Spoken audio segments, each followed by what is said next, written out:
നമസ്കാരം, പ്രവാസി മലയാളിയിലേക്ക് ഏവർക്കും സ്വാഗതം. അച്ചാറിന്റെ കുപ്പിയിൽ ഖത്തറിലേക്ക് കഞ്ചാവ് കടത്താൻ ശ്രമത്തിനിടെ 5 ഗ്രാം കഞ്ചാവുമായി 3 പേർ പിടിയിലായിരിക്കുകയാണ്.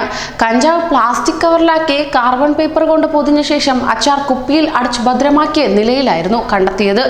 ഖത്തറിലേക്ക് പാഴ്സൽ അയക്കാൻ കൊറിയർ ഏജൻസിയിലെത്തിയ ഇവരെ എക്സൈസ് സംഘം കസ്റ്റഡിയിലെടുക്കുകയായിരുന്നു. കോട്ടയം വൈക്കം കുലശേഖരമംഗലം മറവൻതുരുത്ത് പാലക്കത്തറ അനന്തു, വെള്ളൂർ കരിപ്പാടം തയ്യടയിൽ അഭിജിത്ത്, ചേർത്തല കടക്കരപ്പള്ളി തങ്കി പാൽത്തുറ ആൽബി വർഗീസ് എന്നിവരെയാണ് പിടിയിലായത്.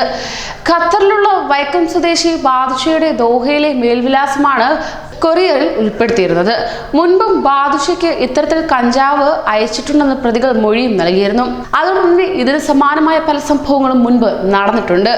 പിറന്നാൾ സമ്മാനമായ കൊറിയർ മുഖേന വിദേശത്തേക്ക് അയക്കാൻ ശ്രമിച്ച പാവക്കുട്ടിക്കുള്ളിൽ നിന്ന് കഞ്ചാവ് കണ്ടെത്തിയതായി വാർത്തകൾ ഏറെ വന്നതാണ്.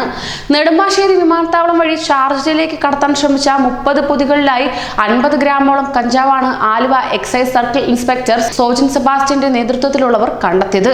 ഇതുമായി ബന്ധപ്പെട്ട കൊല്ലം സ്വദേശി സഞ്ജു സാമുവേൽ എന്നയാൾക്കെതിരെ കേസെടുക്കുകയും ചെയ്തു. കൊല്ലത്തെ ഒരു പ്രമുഖ കൊറിയർ സ്ഥാപനം വഴിയാണ് ഇയാൾ പാവക്കുട്ടിയെ അയച്ചത്. ഇത് നെടുമ്പാശ്ശേരിയിൽ എത്തിയപ്പോൾ സംശയം തോന്നിയ കൊറിയർ അധികൃതർ Aluva excise circle inspector Sojan സെബാസ്റ്റ്യനെ വിവരം അറിയിക്കുകയായിരുന്നു. തുടർന്ന് നടത്തിയ പരിശോധനയിലാണ് പാവക്കുട്ടിയിൽ നിന്ന് കഞ്ചാവ് കണ്ടെത്തിയതായുള്ള വാർത്തയും പുറത്തേക്ക് വന്നത്. ഷാർജയിലെ അൽബർസീം കമ്പനിയിലെ മേൽവിലാസത്തിൽ നിസാർ എന്നയാൾക്കാണ് കൊറിയർ അയക്കാൻ ലക്ഷ്യമിട്ടത്. ഇതുമായി ബന്ധപ്പെട്ട് അന്വേഷണം ഷാർജയിലേക്കും വ്യാപിപ്പിക്കുമെന്ന് എക്സൈസ് അധികൃതർ അറിയിച്ചുകൊണ്ട് രംഗത്തേക്കും എത്തി.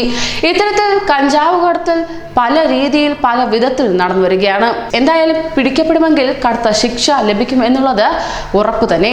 അതും വിദേശത്താണെങ്കിൽ, പ്രത്യേകിച്ച് ഗൾഫ് രാജ്യങ്ങളിലാണെങ്കിൽ പിന്നെ ചിന്തിക്കുകയേ വേണ്ട. കൂടുതൽ പ്രവാസി വാർത്തകൾക്കായി ഈ ചാനൽ സബ്സ്ക്രൈബ് ചെയ്യൂ.